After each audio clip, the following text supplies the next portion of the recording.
नमस्कार दोस्तों, stock market studies में फिर से एक बार आपको स्वागत है। तो आज मैं बात करने वाला हूँ दिग्गज एक पेट्रोकेमिकल कंपनी के बारे में। देखिए पहले आप देख चुके हैं कंपनी का नाम एचपीसीएल मतलब हिंदुस्तान पेट्रोलियम कॉर्पोरेशन लिमिटेड। तो एचपीसीएल के बारे में बात करूंगा क्योंकि एचपीसीएल कोई छोटा-मोटा कंपनी नहीं है, एक दिग्गज कंपनी भी है और एक बड़ा कंपनी भी है।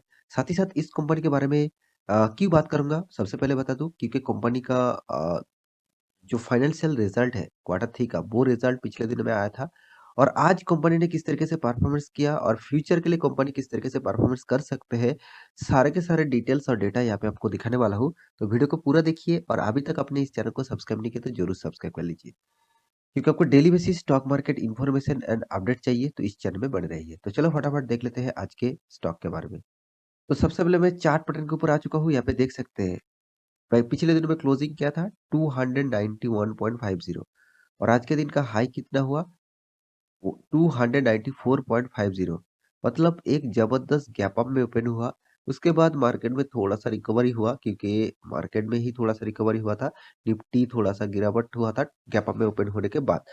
तो इस कंपनी के जो परफॉर्मेंस है उसके बारे में तो जरूर बात करूंगा। तो उससे पहले कुछ चीज यहाँ पे बताने वाला हूँ।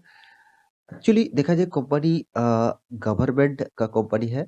आप देख सकते हैं ओनरशिप किसके पास है, मिनिस्टर ऑफ पेट्रोकेमिकल मतलब petroleum and natural gas government of India. तो इसके पास ज्यादातर हिस्सेदारी आपको देखने को मिलेगा। और एक चीज, तो गवर्नमेंट का कंपनी में सिर्फ एक चीज आपको हमेशा ध्यान रखना होगा, गवर्नमेंट सब्सिडरीज कंपनी में आपको फायदा तो जरूर मिलेगा मगर उस तरीके से रिटर्न आपको नहीं मिलेगा। आप खुद ही देख लीजिए, आपका 5 साल की चार्ट पेपर सॉरी 5 दिन का चार्ट पेपर ओपन कर दूं, देखिए 5 दिन में तो इस तरीके से गिरावट और माहौल मतलब हर स्टॉक में देखने को मिलेगा। एक मंथ की चार्ट पैटर्न ओपन कर दूं तो एक मंथ में भी आपको करीबन 1.50% का यहाँ पे डाउनफॉल देखने को मिला। 6 मंथ की चार्ट पैटर्न ओपन कर दूं, देखिए 6 मंथ में भी 7.5% तक आपको रिटर्न मिला है। 1 साल की चार्ट पैटर्न ओपन कर दूं तो 1 साल में करीबन यहाँ पे आप देखा जाए 31% तक यहाँ पे आपको पॉजिटिव रिटर्न मिला।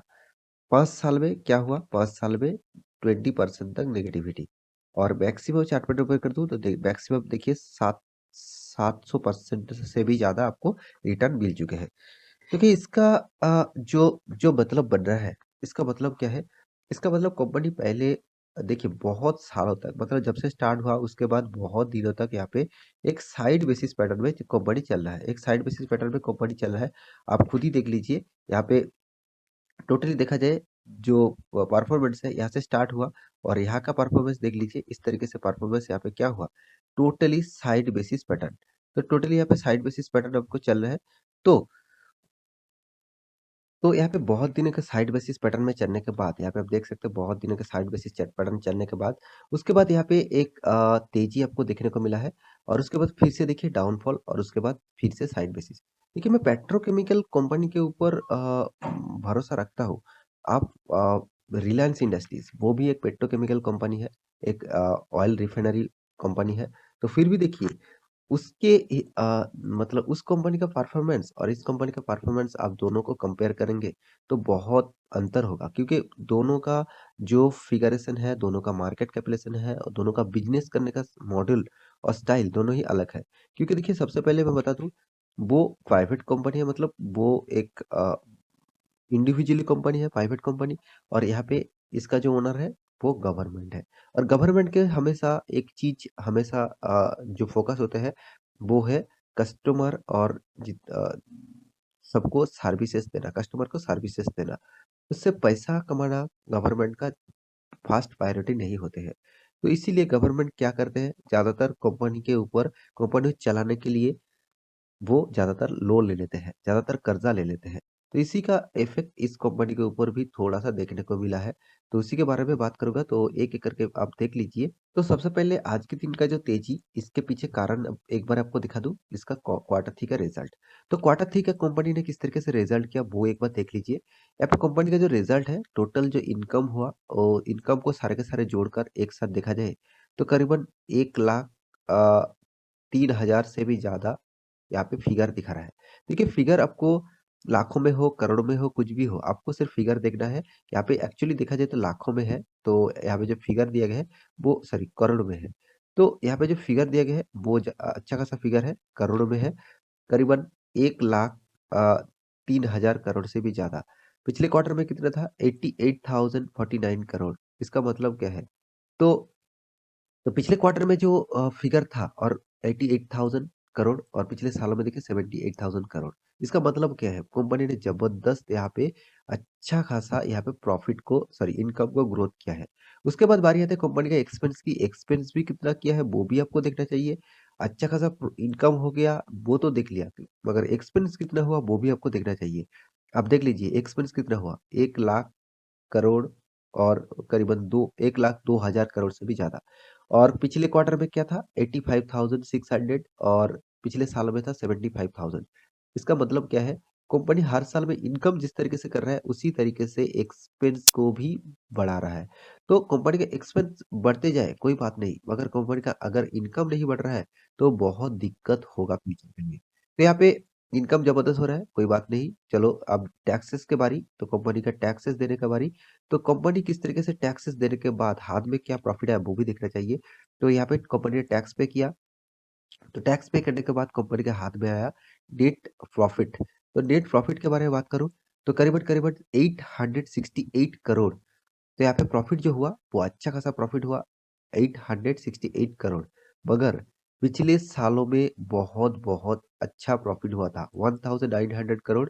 और पिछले सॉरी क्वार्टर में और पिछले सालों में देख लीजिए 2300 करोड़।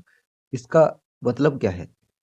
इसका मतलब है कंपनी ने पिछले सालों की कंपैरिजन में और पिछले क्वार्टर के कंपैरिजन में यहाँ पे कम प्रॉफिट किया। तो इसी नजरिया मार्केट को थोड़ा सा नेगेटिविटी लगा। प्रॉफिट किया तो इसलिए पॉजिटिव रिजल्ट आया।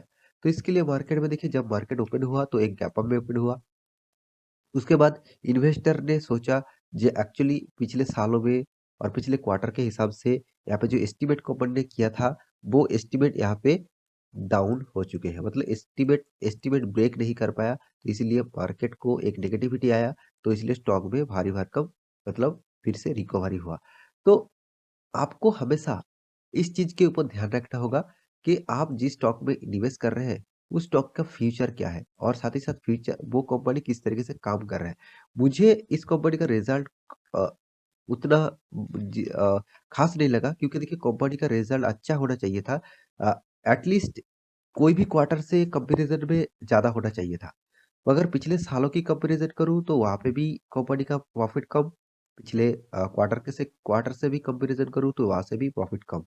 इसका मतलब कंपनी का जो रिजल्ट है एक एवरेज लेवल में चल रहा है। कंपनी का उतना ग्रोथ नहीं हो रहा है, क्योंकि कंपनी का अर्निंग पर शेयर आप देखेंगे तो यहाँ पे देखिए 6 रुपीज जो पिछले क्वार्टर में था, 13 रुपीज और पिछले सालों में था 15 रुपीज। इसका मतलब क्या है? अर्निंग पर शेयर भी 50% डाउन हो चुके हैं। तो आप उसी कंपनी में निवेश करना जिसका अर्निंग हमेशा बढ़ते जा रहा है और छोटा मोटा ना भी बढ़े, उसी लेवल में चल रहा है, तो उस कंपनी के ऊपर ज्यादा आपको फायदा मिल सकता है। इस कंपनी के ऊपर में एक चीज और भी बताने वाला हूँ कि कंपनी कोई खराब कंपनी नहीं है। कंपनी का देखिए इनकम देखिए साल भर की अच्छा खासा कंपनी ने इनकम किया, मगर कंपनी ने प्रॉफिट क्या किया वो भी आपको देखना चाहिए। देखिए 2017 में 5,900 करोड़, 18 में 5,800 करोड़, 19 में 5,700 करोड़, 2020 में 3,000 करोड़ और 2021 में करीबन 10,000 करोड़ तक पहुंच गए थे। इसका मतलब है कंपनी ने प्रॉफिट को अच्छा खासा ग्रोथ किया 2021 में। अभी फिलहाल देखना बाकी है 2022 में क्या करने वाले हैं। तो कंपनी का ईपीएस के बारे में बात करूं तो अर्निंग पर शेयर भी देखिए कितना बढ़ चुके हैं, 60 रुपीज तक अर्निंग पर शेयर बढ़ चुके हैं। रिटर्न ऑफ इक्विटी के बारे में बात करूँ तो 28 कोई खराब नहीं है, अच्छा खासा एक एवरेज लेवल में यहाँ पे देखने को मिला है। साथ ही साथ कंपनी का डेप्थ ऑफ इक्विटी के बारे में बात करूँ तो डेप्थ ऑफ इक्विटी थोड़ा यहाँ पे आपको डेप्थ दिख रहा है, तो कितना डेप्थ है मैं अभी आपको बता रहा हूँ। उससे पहले प्रोमोटर की हिस्सेदारी देख लीजिए, 54% होल्डिंग प्रोमोटर के पास है। और प्रोमोटर कौन है? प्रोमोटर खुद गवर्नमेंट है, मैं पहले आपको बता चुका हूँ। एफआईस देखिए, एफआईस के पास भी 20% तक होल्डिंग है। डीएस के पास भी इस कंपनी के होल्डिंग 15% तक है। और पब्लिक के पास कितना है?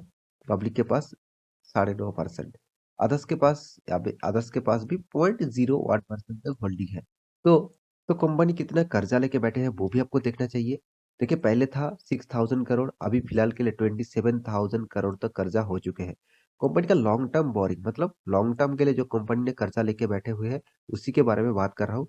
और शॉर्ट टर्म बोरिंग मतलब शॉर्ट टर्म के लिए कंपनी देखिए शॉर्ट टर्म के लिए भी यहाँ पे 14,000 करोड़ से भी ज़्यादा कर्जा लेके बैठे हुए हैं। तो सारे इन्फॉर्मेशन कलेक्ट करके आपको सिर्फ यही कहूँगा, देखिए कंपनी में कुछ खराबी नहीं है, कंपनी अच्छा खासा परफॉर्मेंस कर रहा है। मगर जब तक इस कंपनी के ऊपर हाथ गवर्नमेंट का रहेगा, तब तक इस कंपनी के ऊपर आपको उतना रिटर्न अच्छा नहीं मिलेगा। क्योंकि मैं रिटर्न का डिटेल्स आपको दिखा चुका हूँ। तो आप इस कंपनी में क्या मिलेगा आपको ज़्यादा? ज़्यादा मिलेगा डिविडेंड। आपको डिविडेंड बोनस और बायबैक जैसा परफॉर्मेंस इस कंपनी में सबसे ज़्यादा मिलता रहेंगे। तो आप बोनस और डिविडेंड चाहते हैं तो इस कंपनी के ऊपर बने रह सकते हैं, नहीं तो बाकी आपकी मर्ज़ी। इस कंपनी के ऊपर बने रहने से पहले स्टडी ज़रूर कर लेना, उसके बाद निवेश करने के लिए सोचना। तो आशा करता हूँ सारी जानकारी आपको मिल चुका है, तो मेरे वीडियो अच्छा लगे तो लाइक करना, दोस्तों के साथ शेयर करना और इस चैनल को सब्सक्राइब भी करना। मिलते हैं नया स्टॉक लेके, तब तक के लिए अच्छे से रहिए, अपना ख्याल रखिए। Bye bye.